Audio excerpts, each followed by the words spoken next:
Hello friends, कैसे हो आप सभी। आज इस वीडियो के अंदर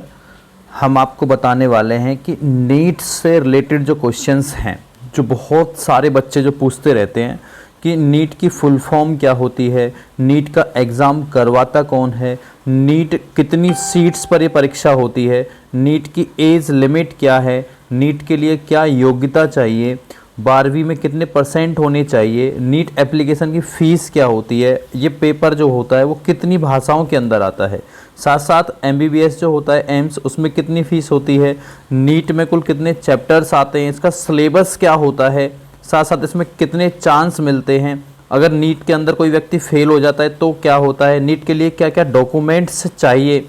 इसके लिए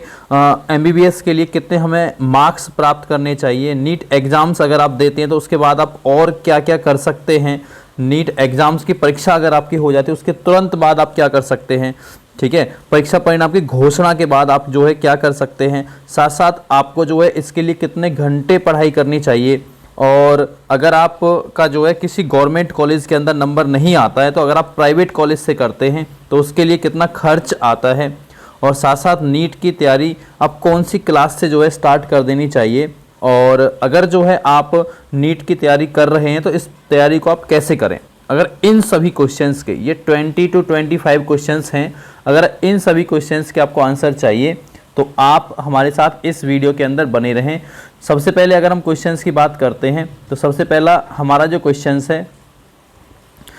वो है नीट की फुल फॉर्म। नीट, जिसको अगर हम हिंदी में अगर हम बात करते हैं तो इसको हम बोलते हैं national eligibility cum entrance test के नाम से हम इसको जानते हैं, ये इसकी फुल फॉर्म बनती है, ठीक है। और हिंदी में इसे जो है राष्ट्रीय पात्रता सह प्रवेश परीक्षा के नाम से भी इसको जाना जाता है।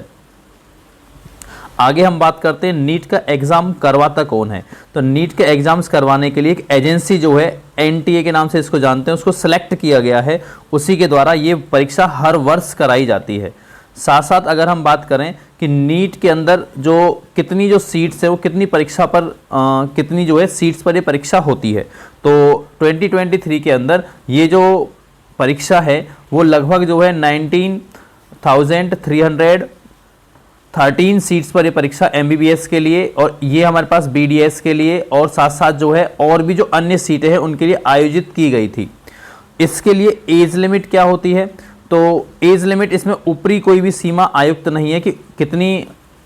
एज के बाद आप इस एग्ज़ाम्स को दे सकते हैं, लेकिन आप 17 ईयर्स के जब आप हो जाते हैं तब आप जो है इस एग्ज़ाम्स को देने के लिए एलिजिबल हो जाते हैं। साथ साथ ये जो परीक्षा है नीट के लिए क्या योग्यता होनी चाहिए, अगर हम योग्यता की बात करते हैं तो नीट एग्ज़ाम्स जो भी आपका है इसके लिए आपके पास +2 क्लास के अंदर फिजिक्स, केमिस्ट्री और बायो और इंग्लिश के साथ साथ आपको ये 12th जो है वो उत्तीर्ण कर लेनी चाहिए, इसमें आपको पास हो जाना चाहिए। नीट के लिए 12वीं में कितने परसेंट होने चाहिए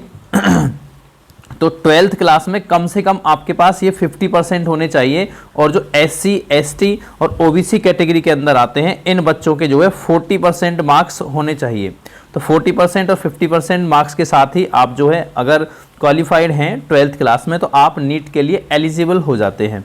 नीट एप्लीकेशन की फ़ीस कितनी होती है, तो जनरल कैटेगरी के लिए ये फ़ीस 1500 रुपये होती है, ओबीसी के लिए ये जो है हमारे पास 1400 होती है, और SC, ST के लिए ये सिर्फ जो है 800 रुपये फ़ीस होती है। अगर नीट का पेपर जो है वो किन किन भाषाओं के अंदर आता है, तो ये लगभग जो है पेपर 11 भाषाओं के अंदर आता है, जिसमें अंग्रेज़ी, हिंदी, मराठी, उड़िया, तमिल और उर्दू, बंगाली, तेलुगु, कन्नड़ और असमिया, ये हमारे पास कुछ लैंग्वेज है, इनके अंदर ये पेपर देखने को मिलता है। एम्स में एमबीबीएस की कितनी फ़ीस होती है, अगर किसी बच्चे का एम्स में नंबर आ जाता है, जो दिल्ली को रैंक 1 मिली हुई है एम्स के अंदर, तो वहाँ पहले नंबर पर दिल्ली एम्स है, जिसकी फ़ीस जो है अन्य सरकारी संस्थाएं जो हैं उनकी तुलना में ये काफ़ी कम है, और इसकी 1 साल की फ़ीस मात्र 1648 रुपये है। आगे हम बात करते हैं 10th जो है नीट में कुल कितने चैप्टर होने चाहिए, क्वेश्चन नंबर आपके पास 10 है, तो इसमें लगभग जो है कितने चैप्टर आते हैं, इसमें हमारे पास जो चैप्टर्स की संख्या है वो 98 है। 98 में से भी अगर हम बात करें 98 आपके ये चैप्टर्स जो हैं वो फिजिक्स, केमिस्ट्री और बायो के हैं, मतलब फिजिक्स, केमिस्ट्री, और बायो, इन तीनों के मिलाकर के टोटल नंबर ऑफ चैप्टर्स की जो संख्या है वो 98 है।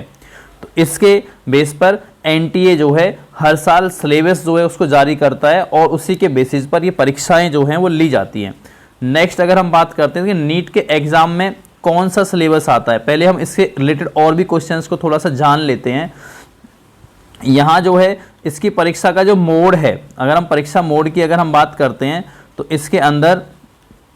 परीक्षा मोड में कुछ हमारे पास जो है आप पेपर कलम और जो है पेपर पर आधारित ये होती है, मीन्स कोई भी कंप्यूटर बेस्ड ये परीक्षा नहीं होती है। इसमें आप नीले और काले जो है बॉल पॉइंट जो है पेन जो है उसको दिया जाता है, उस पर आप OMR सीट पर उन क्वेश्चंस के आंसर्स को फिल करते हैं। इसकी अवधि कितनी होती है, तो लगभग 3 घंटे का एग्जाम होता है और लगभग 2 बजे से 5 बजे तक ये परीक्षाएं कराई जाती हैं। भाषा का माध्यम मैं आपको पहले बता चुका हूं। साथ साथ प्रश्नों के अगर हम प्रकार की बात करें तो इसमें MCQs आते हैं, मल्टीपल चॉइस क्वेश्चंस इसके अंदर होते हैं। टोटल क्वेश्चंस की संख्या 180 होती है, जिसमें फिजिक्स के हमारे पास जो है 180 क्वेश्चंस होते हैं, केमिस्ट्री के भी यहाँ पर जो है 180 क्वेश्चंस देखने को मिलते हैं, और बायोलॉजी के अंदर बॉटनी और जूलॉजी 2 पोर्शंस होते हैं, जिससे 360 अंक जो हैं वो होते हैं। टोटल नंबर अगर हम बात करते हैं तो 360, 180 और 180 मिला करके आपके पास ये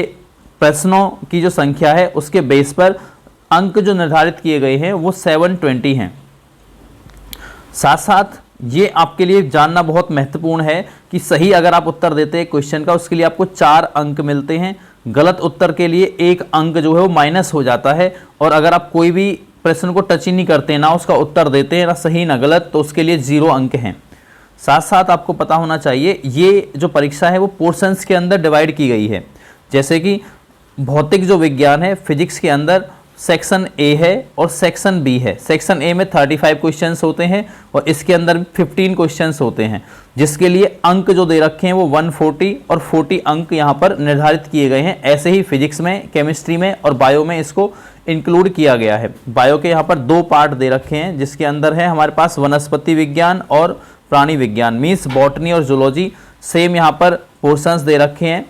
सेक्शन ए और सेक्शन बी, जिसके लिए कुल जो निर्धारित अंक हैं वो आपके पास 720 हैं। नीट के अंदर कितने चांस दिए जाते हैं, अगर हम चांस की बात करते हैं तो कोई भी यहाँ पर प्रयासों की जो सीमा है वो बिल्कुल भी निर्धारित नहीं है। कैंडिडेट्स जो हैं वो पात्रताओं को पूरा करने के लिए जितनी बार चाहें उतनी बार नीट का एग्जाम्स दे सकते हैं। नीट में फेल होने पर क्या होता है, अगर कोई भी नीट यूजी परीक्षा के अंदर फेल हो जाता है तो छात्र दोबारा से नीट की तैयारी कर सकते हैं। जरूरी नहीं है कि सभी को पहली बार में ही सफलता मिल जाए। इसके लिए स्टूडेंट्स को बार बार ऐसे 4 से 5 बार अगर वो अटेम्प्ट देगा तो ये संभव है कि उसके नीट का जो एग्जाम्स है वो जल्दी से ही वो क्रैक कर पाएंगे। नीट के लिए क्या क्या डॉक्यूमेंट्स होने चाहिए, जब आप फॉर्म्स भरते हैं तो उसके लिए डॉक्यूमेंटेशन की अगर हम बात करते हैं तो इसमें आपके पास वोटर कार्ड, आधार कार्ड, पासपोर्ट, ड्राइविंग लाइसेंस, इनमें से पासपोर्ट हो या फिर ड्राइविंग लाइसेंस या फिर एक डेबिट या क्रेडिट कार्ड नेट बैंकिंग के लिए होना चाहिए, जिससे आप उसका भुगतान कर सकते हैं जमा राशि का, जो इसकी फीस होती है। MBBS की अगर हम नीट के लिए कितने मार्क्स होने चाहिए, MBBS अगर आप करना चाहते हैं तो 2022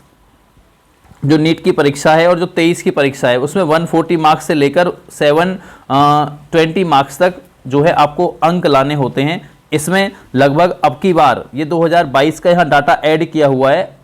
लगभग आपको 600 जो मार्क्स हैं,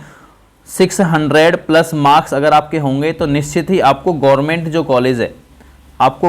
कॉलेज है वो प्राप्त हो जाएगा। नीट एग्जाम्स के बाद आप क्या क्या कर सकते हैं, अगर आप नीट का एग्ज़ाम देते हैं और ये एग्ज़ाम्स जो है अगर आप अच्छे अंकों के साथ पास भी कर लेते हैं तो अच्छे अंकों के बाद जो है पास करने के बाद आपके मेडिकल क्षेत्र में जाने के लिए बहुत सारे जो क्षेत्र हैं वो खुल जाते हैं और आप जो है डॉक्टर बन सकते हैं। तो इसके लिए नीट एग्ज़ाम्स क्लियर करने के बाद आप जो है डॉक्टर्स के लिए, जिसमें MBBS होता है, BHMS है, इन सारे एग्ज़ाम्स को आप जो है इसके अंदर दे सकते हैं और इनसे दे नहीं सकते मीन्स इनसे आप जो है MBBS या फिर और जो इससे रिलेटेड जो कोर्सेज हैं उनको आप कर सकते हैं, जिसमें आपके पास फूड साइंस टेक्नोलॉजी है, क्लिनिकल रिसर्चर्स हैं, तो इन सभी कोर्सेज को आप कर सकते हैं। नीट के बाद आप क्या कर सकते हैं, मीन्स अगर आप परीक्षा के तुरंत बाद इमीडिएटली आफ्टर द एग्जाम्स आप क्या कर सकते हैं, तो इसके लिए परीक्षा समाप्त होने के बाद नीट की आंसर की जो है उसको जारी किया जाता है उम्मीदवार दो कार्य कर सकते हैं। एक तो नीट जो है, जैसे अभी जो हुआ था 2023 का, तो इसमें स्कोर की गणना कर सकते हैं, कितना उसका स्कोर आया और उसके रैंक का अनुमान लगा सकते हैं कि उसकी रैंक कितनी है। और साथ साथ जो है नीट के बाद आप क्या कर सकते हैं, इस परीक्षा परिणाम आपका घोषित हो चुका है, आपने अच्छे जो है अंक प्राप्त कर लिए हैं, तो उसी के लिए अगर आपके जो है यहाँ पर अगर आप जनरल कैटेगरी से हैं और आपके जो है 50 परसेंटाइल हैं, या फिर आप SC ST और OBC से हैं और आपके 40 परसेंटाइल हैं, तो आप ये कार्य कर सकते हैं। परीक्षा जो है आपकी क्वालिफाइड जो है वो लगभग जो है हो जाती है, और इसमें काउंसलिंग प्रक्रिया के लिए आप आवेदन कर सकते हैं। उसके बाद काउंसलिंग होती है, काउंसलिंग में शामिल होने पर जो है आप प्रवेश सुनिश्चित कर सकते हैं कि आपको किस कॉलेज के अंदर किस सीट पर जो है प्रवेश जो आपका है वो सुनिश्चित किया गया है। आगे अगर हम बात करते हैं